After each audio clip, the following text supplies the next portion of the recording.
Agama Islam yang menyebar luas di tanah Jawa cukup menggemparkan masyarakat dari belahan dunia lain, termasuk para pendeta Brahmana dari India. Salah seorang Brahmana bernama Sakyakirti merasa penasaran. Maka bersama beberapa orang muridnya ia berlayar menuju Pulau Jawa.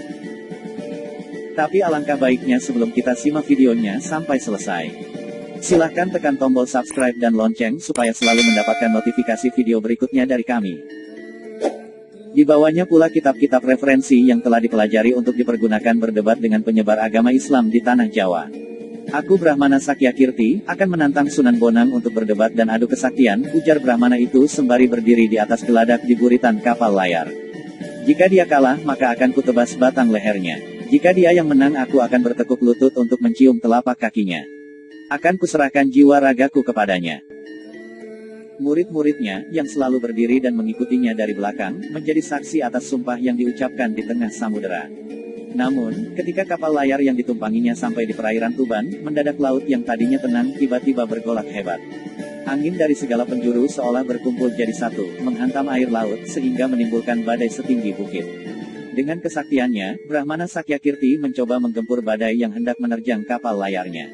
1-2 kali hal itu dapat dilakukannya. Namun, terjangan ombak yang kelima kali membuat kapal layarnya langsung tenggelam ke dalam laut.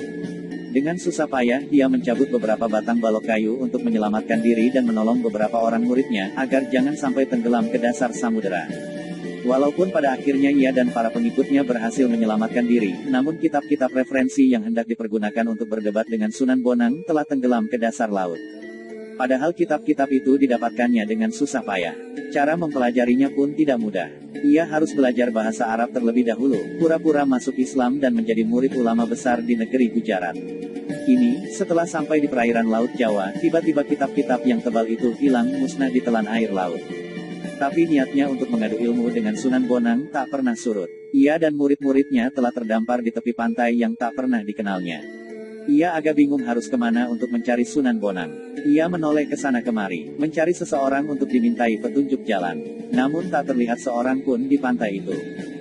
Saat hampir putus asa, tiba-tiba di kejauhan ia melihat seorang lelaki berjubah putih, sedang berjalan sembari membawa tongkat.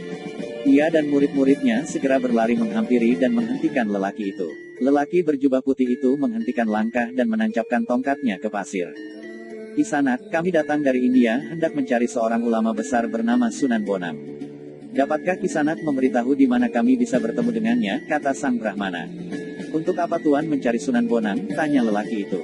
Akan saya ajak berdebat tentang masalah keagamaan, kata sang Brahmana. Tapi sayang kitab-kitab yang saya bawa telah tenggelam ke dasar laut.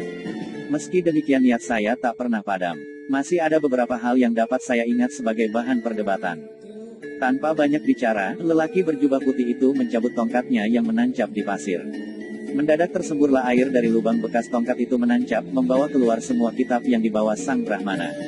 Itukah kitab-kitab Tuan yang tenggelam ke dasar laut? Tanya lelaki itu. Sang Brahmana dan pengikutnya memeriksa kitab-kitab itu. Ternyata benar miliknya sendiri. Berdebarlah hati sang Brahmana, sembari menduga-duga siapa sebenarnya lelaki berjubah putih itu. Murid-murid sang Brahmana yang sejak tadi sudah kehausan, langsung aja menyerobot air jernih yang memancar itu. Brahmana Sakyakirti memandangnya dengan rasa khawatir, jangan-jangan muridnya itu akan segera mabok karena meminum air di tepi laut yang pastilah banyak mengandung garam. Segar, aduh segarnya, seru murid-murid sang Brahmana dengan girangnya. Yang lain segera berebutan untuk membasahi tenggorokannya yang kering. Brahmana Sakyakirti tercenung. Bagaimana mungkin air di tepi pantai terasa segar? Ia mencicipinya sedikit. Memang segar rasanya. Rasa herannya makin menjadi-jadi terlebih jika berpikir tentang kemampuan lelaki berjubah putih itu dalam menciptakan lubang air memancar, dan mampu menghisap kitab-kitab yang telah tenggelam ke dasar laut.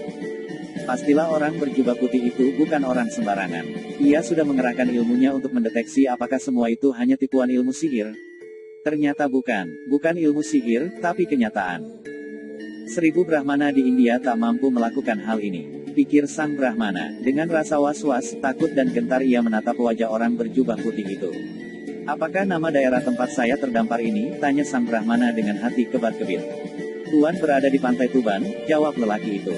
Serta-merta Brahmana dan para pengikutnya menjatuhkan diri berlutut di hadapan lelaki itu. Mereka sudah dapat menduga pastilah lelaki berjubah putih itu adalah Sunan Bonang sendiri. Bangunlah, untuk apa kau berlutut kepadaku? Bukankah sudah kau ketahui dari kitab-kitab yang kau pelajari bahwa sangat terlarang bersujud kepada sesama makhluk?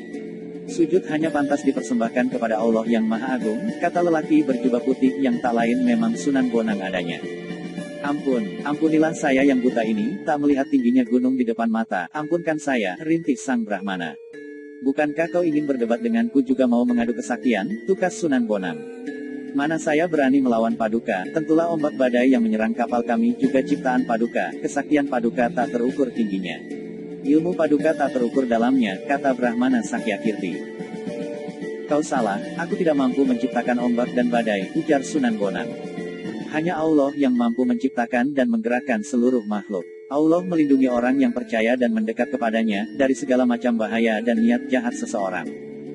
Sang Brahmana merasa malu. Memang kedatangannya bermaksud jahat, ingin membunuh Sunan Bonang melalui adu kepandaian dan kesaktian. Ternyata niatnya tak kesampaian. Apa yang telah dibacanya dalam kitab-kitab yang telah dipelajari terbukti, bahwa barang siapa memusuhi para walinya, maka Allah akan mengumumkan perang kepadanya. Menantang Sunan Bonang, sama saja dengan menantang Tuhan yang mengasihi Sunan Bonang itu sendiri. Ia membayangkan rasa takut saat teringat bagaimana dirinya terombang-ambing diterjang ombak badai. Berarti Tuhan sendiri yang telah memberinya pelajaran supaya mengurungkan niatnya memusuhi Sunan Bonang. Ia percaya, jika niatnya dilaksanakan bukan Sunan Bonang yang kalah atau mati, tapi dia sendirilah yang bakal binasa. Kanjeng Sunan, sudilah menerima saya sebagai murid, kata Brahmana itu kemudian. Jangan tergesa-gesa, ujar Sunan Bonang. Kau harus mempelajari dan mengenal Islam lebih banyak lagi, lebih lengkap lagi. Sebab apa yang kau pelajari hanya sebagian-sebagian saja.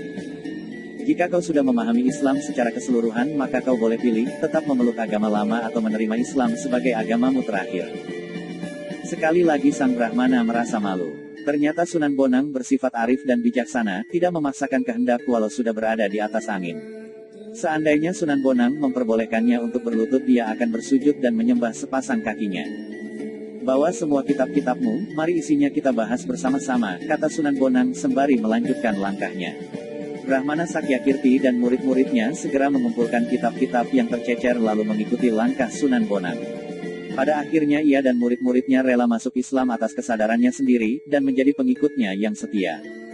Dari berbagai sumber disebutkan bahwa Sunan Bonang itu nama aslinya Syekh Maulana Magdum Ibrahim, putra Sunan Ampel dan Dewi Condrowati yang sering disebut Nyai Ageng Manila. Ada yang mengatakan Dewi Condrowati itu adalah putri Prabu Kertabumi. Dengan demikian Raden Magdum adalah salah seorang pangeran Majapahit, karena ibunya adalah putri Raja Majapahit dan ayahnya adalah menantu Raja Majapahit. Sebagai seorang wali yang disegani dan dianggap mufti atau pemimpin agama setanah Jawa, tentu saja Sunan Ampel mempunyai ilmu yang sangat tinggi. Sejak kecil, Raden Magdum Ibrahim sudah diberi pelajaran agama Islam secara tekun dan disiplin.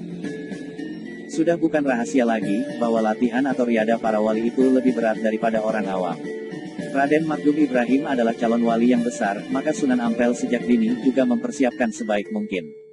Disebutkan dari berbagai literatur, bahwa Raden Magdum Ibrahim dan Raden Paku sewaktu masih remaja, meneruskan pelajaran agama Islam hingga ke tanah seberang, yaitu negeri Pasai. Keduanya menambah pengetahuan kepada Syekh Awalul Islam atau ayah kandung dari Sunan Giri, juga belajar kepada para ulama besar yang banyak menetap di negeri Pasai. Seperti ulama ahli tasawuf yang berasal dari Baghdad, Mesir, Arab, dan Persia atau Iran. Sesudah belajar di negeri Pasai, Raden Magdum Ibrahim dan Raden Paku pulang ke Jawa. Raden Paku kembali ke Gresik, mendirikan pesantren di Giri, sehingga terkenal sebagai Sunan Giri. Raden Magdum Ibrahim diperintahkan Sunan Ampel untuk berdakwah di daerah Lasem, Rembang, Tuban, dan daerah Sempadan, Surabaya. Dalam berdakwah Raden Magdum Ibrahim ini sering mempergunakan kesenian rakyat untuk menarik simpati mereka, yaitu berupa seperangkat gamelan yang disebut bonang. Bonang adalah sejenis kuningan yang ditonjolkan di bagian tengahnya. Bila benjolan itu dipukul dengan kayu lunak, maka timbullah suaranya yang merdu di telinga penduduk setempat. Lebih-lebih bila Raden Magdum Ibrahim sendiri yang membunyikan alat musik itu. Beliau adalah seorang wali yang mempunyai cita rasa seni yang tinggi, sehingga apabila beliau bunyikan pengaruhnya sangat hebat bagi para pendengarnya. Setiap Raden Magdum Ibrahim membunyikan bonang, pasti banyak penduduk yang datang ingin mendengarkannya. Dan tidak sedikit dari mereka yang ingin belajar membunyikan bonang, sekaligus melakukan tembang-tembang ciptaan Raden Magdum Ibrahim. Begitulah siasat Raden Magdum Ibrahim yang dijalankan penuh kesabaran. Setelah rakyat berhasil direbut simpatinya, tinggal mengisikan saja ajaran agama Islam kepada mereka. Tembang-tembang yang diajarkan Raden Makdum Ibrahim adalah tembang yang berisikan ajaran agama Islam. Sehingga tanpa terasa penduduk sudah mempelajari agama Islam dengan senang hati, bukan dengan paksaan. Murid-murid Raden Makdum Ibrahim sangat banyak, baik yang berada di Tuban, Pulau Bawean, Jepara, Surabaya, maupun Madura. Karena beliau sering mempergunakan Bonang dalam berdakwah, maka masyarakat memberinya gelar Sunan Bonang. Beliau juga menciptakan karya sastra yang disebut suluk. Hingga sekarang karya sastra Sunan Bonang itu dianggap sebagai karya yang sangat hebat, penuh keindahan dan makna kehidupan beragama. Suluk Sunan Bonang disimpan rapi di perpustakaan Universitas Leiden, negara Belanda. Suluk berasal dari bahasa Arab salakatarika, artinya menempuh jalan, tasawuf, atau torikot. Ilmunya sering disebut ilmu suluk. Ajaran yang biasa disampaikan dengan sekar atau tembang disebut suluk. Sedangkan bila diungkapkan secara biasa dalam bentuk prosa disebut wirid. Sunan Bonang sering berdakwah keliling hingga usia lanjut. Beliau meninggal dunia pada saat berdakwah di Pulau Bawean. Berita segera disebar ke seluruh tanah Jawa. Para murid berdatangan dari segala penjuru untuk berduka cita dan memberikan penghormatan yang terakhir. Murid-murid yang berada di Pulau Bawean hendak memakamkan jenazah beliau di Pulau Bawean. Tetapi murid-murid yang berasal dari Madura dan Surabaya menginginkan jenazah beliau dimakamkan dekat ayahandanya, yaitu Sunan Ampel di Surabaya. Dalam hal memberikan kain kafan pembungkus jenazah, mereka pun tak mau kalah. Jenazah yang sudah dibungkus kain kafan milik orang Bawean masih ditambah lagi dengan kain kafan dari Surabaya. Pada malam harinya, orang-orang Madura dan Surabaya menggunakan ilmu sirep untuk membuat ngantuk orang-orang Bawean dan Tuban. Lalu mengangkut jenazah Sunan Bonang ke dalam kapal dan hendak dibawa ke Surabaya. Karena tindakannya tergesa-gesa, kain kafan jenazah itu tertinggal satu. Kapal layar segera bergerak ke arah Surabaya. Tetapi ketika berada di perairan Tuban, tiba-tiba kapal yang digunakan mengangkut jenazahnya tidak bisa bergerak, sehingga terpaksa jenazah Sunan Bonang dimakamkan di Tuban, yaitu di sebelah barat Masjid Jami Tuban. Sementara kain kafan yang ditinggal di Bawean ternyata juga ada jenazahnya. Orang-orang Bawean pun menguburkannya dengan penuh hikmat. Dengan demikian ada dua jenazah Sunan Bonang. Inilah karomah atau kelebihan yang diberikan Allah kepada beliau. Dengan demikian tak ada permusuhan di antara murid-muridnya. Sunan Bonang wafat pada tahun 1525. Makam yang dianggap asli adalah yang berada di kota Tuban, sehingga sampai sekarang makam itu banyak diziarahi orang dari segala penjuru tanah air.